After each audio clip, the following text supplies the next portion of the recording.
உணவில் எண்ணெய் இல்லை என்றால் அதற்கு சுவை இருக்காது என்று நீங்களும் நினைக்கிறீர்களா? ஆனால் சிறிது சிந்தியுங்கள், இந்த சுவை ஆரோக்கியத்தின் மீது என்ன தாக்கத்தை ஏற்படுத்தும் என்று. அதிக எண்ணெய் சாப்பிடுவது உடல் பருமனை அதிகரிக்கிறது மற்றும் செரிமானத்தை சீர்குலைக்கிறது என்பது மட்டுமல்லாமல் உங்கள் கல்லீரல் மீது பெரிய தாக்கத்தை ஏற்படுத்துகிறது.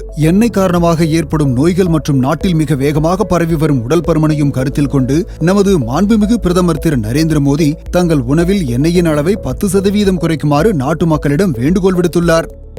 हम सभी को अपने खाने के तेल में 10% की कटौती करनी चाहिए। यानी हर महीने जितना खाने का तेल लेते हैं अभी से 10% कम खरीदना तय कर लो.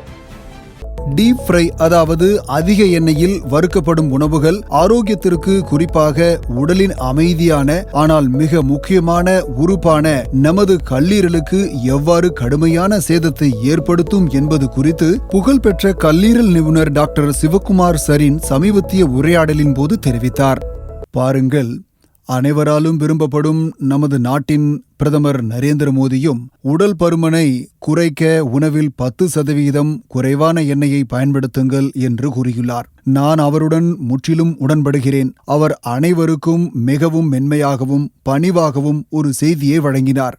டீப் ஃப்ரைடு என்பதன் பொருள் அதை மிக அதிக வெப்பநிலைக்கு கொண்டு செல்வது, பின்னர் அதை குளிர்விப்பது, பின்னர் அதே எண்ணெயை மீண்டும் பயன்படுத்துவதாகும். இத்தகைய வறுக்கப்பட்ட உணவு உடலுக்கு தீங்கு விளைவிக்கும். அதில் பல வகையான கார்பன் அணுக்கள் உருவாகின்றன. அவை பாக்டீரியாவை அழிக்கின்றன என்றாலும் புற்றுநோயை உண்டாக்கவும் கூடும். எனவே நம் ஆரோக்கியத்தை பாதுகாப்போம் என்றும் உணவில் எண்ணெய் பயன்பாட்டை குறைப்போம் என்றும் இந்த உலக கல்லீரல் தினத்தில் நாம் அனைவரும் உறுதிமொழி எடுப்போம்.